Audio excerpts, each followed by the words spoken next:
Habang inaapula ngayon ang malawakang sunog, marami na ngayong otoridad ang nananaliksik sa palibot upang siyasatin ang pinagbulan ng sunog sa LA. Nagsimula na ng magsagawa ng pagsusuri ang mga arson investigators para malaman ang pinagbulan ng Palisades sa fire sa Los Angeles.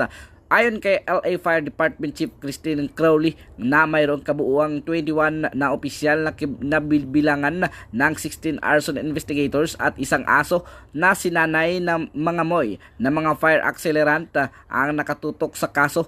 Kasalukuyang nasa 5 katao pa rin ang naitalang nasawi sa sunog sa Palisades at Eaton. Halos 200,000 na mga residentes na sa lugar ang pinalikas kung saan nakabantay pa rin ang mga otoridad para matiyak na nasusunod ang evacuation order.